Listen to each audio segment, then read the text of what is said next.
এখন আমি যে অঙ্কটা করে দেখাবো সেই অঙ্কটা হচ্ছে যে 6.1 অনুচ্ছেদের 7 নম্বর অঙ্কটাতে কি বলা হয়েছে না, বার্ষিক 10% চক্রবৃদ্ধি হার সুদে কোন আসলের 3 বছরের চক্রবৃদ্ধি সুদ 2648 টাকা হবে। তাহলে এখানে আমাকে আসলটা নির্ণয় করতে হবে, তার চক্রবৃদ্ধি সুদটা দেওয়া আছে, আসলটা নির্ণয় করতে হবে। তাহলে আমি আগে খসড়াগুলো টুকে নিই যে এখানে আসল পি ইকাল টু দেওয়া নেই, এটা কিচ্ছু নেই, তাহলে পির মানটা আমাকে বের করতে হবে। আচ্ছা, সুদের হার আর আরটা কি দেওয়া আছে না, আর এর মান দেওয়া আছে, এটা কত না 10%। 10%। আচ্ছা, আর এনটা কি দেওয়া আছে, সময় কত দেওয়া আছে না 3 বছর। 3 বছর দেওয়া আছে। আমি এখানে আগে কি করব না, সমূল চক্রবৃদ্ধি বের করব।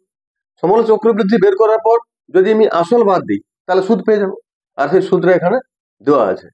আর এখানে কি দেওয়া আছে না চক্র বৃদ্ধি সুদ সমান কত দেওয়া আছে না 2648 টাকা, এটা দেওয়া আছে। আমাকে কি করতে হবে না, আমি সমূল চক্রবৃদ্ধিটা আগে বের করি। তাহলে আমি লিখি যে সমূল চক্রবৃদ্ধি চক্রবৃদ্ধি সমান কত হচ্ছে না P into 1 plus r by 100 মানে কত 10/100, আর তো 10/100 আর হোল কত ক বছর 3 বছর হোল কিউব। এটা হচ্ছে আমার কি না সমূল চক্রবৃদ্ধি। তাহলে সমূল চক্রবৃদ্ধি যদি এত হয় মানে এটা সুদ সহ চক্রবৃদ্ধি সুদ সহ আসল হচ্ছে এই টাকাটা, তার মধ্যে আসল পি আছে। তাহলে আমি এখান থেকে পি বাদ দিলে কি পেয়ে যাবো, সুদ পেয়ে যাবো। তাহলে আবার সুদ এখানে একটা দেওয়া আছে, তাহলে আমি একদম শর্তানুসারে লিখে দিই। অতএব শর্তানুসারে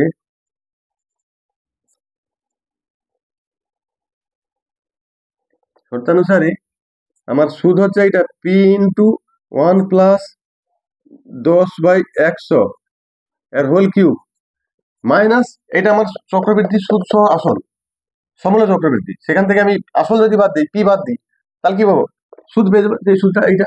তাহলে আমি পি বাদ দিই আসল ইকুয়াল টু ওইটা 2648, এই হলো। এবার এটাকে আমি সাধারণ সমাধান করব।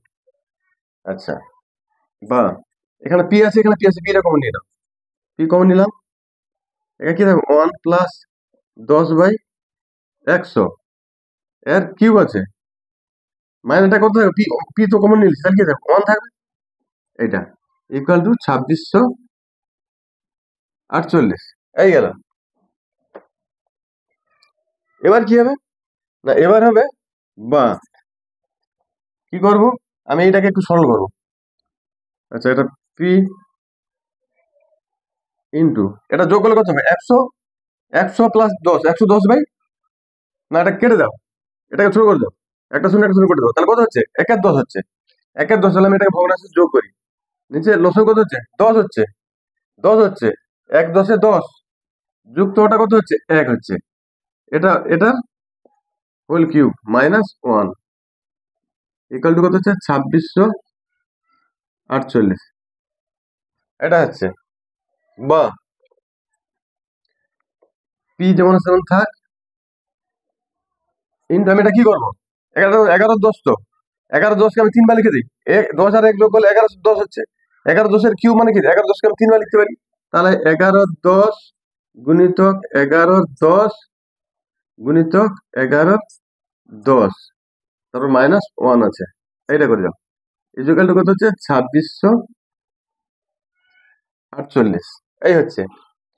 আচ্ছা, 11 1 1 121 কে 21 11 দিয়ে গুণ করলে তাহলে 121, একে 11 দিয়ে গুণ করলে আবার একটা 121 হবে 1 ঘর ছেড়ে, এইটা এটা এটা গুণ 3 কত হচ্ছে 1 2 1 3 3 1 1331 বা পি ইন্টু 1331 বাই কত হচ্ছে 1000 হবে। এটা 3টা 11 গুণ করলে 1331 হচ্ছে, আর 3টা 10 গুণ করলে 1000 হচ্ছে, -1 আছে, ইকুয়াল টু কত হচ্ছে 2648, বা পি ইন্টু লসাগু কত হবে 1000, 1000 এখানে কত হচ্ছে 1331 মাইনাস কত হবে 1000 কে 1000 সাধারণ ভগ্নাংশের বিয়োগ, এইটা ইকুয়াল টু কত হচ্ছে না 2648, তাহলে এখানে কত থাকবে 331 থাকবে, বা পি ইন্টু এবারে করে দিই 331/1000 ইকুয়াল টু কত হচ্ছে 2648, এই হচ্ছে। এবার আমি কি করব, পি ইন্টু এটা ইকুয়াল টু যদি 2648 হয়, তাহলে পির মানটা কত হবে 2648 গুণিতক এটা উল্টে যাবে, এখানে করে দেই,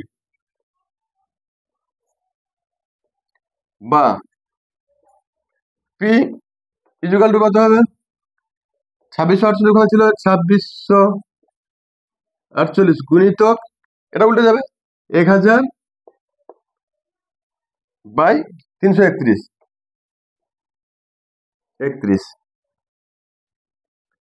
আচ্ছা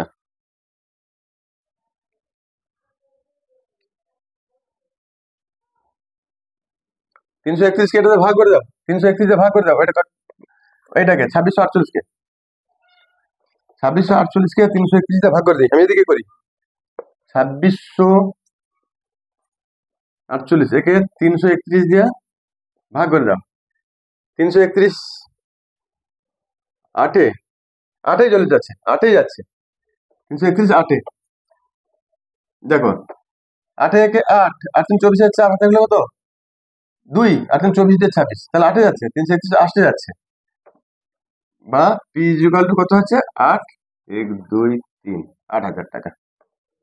অতএব নির্ণেয় আসল সমান 8000 টাকা, এই তো হয়ে গেল, নির্ণয় আসল সমান 8000 টাকা।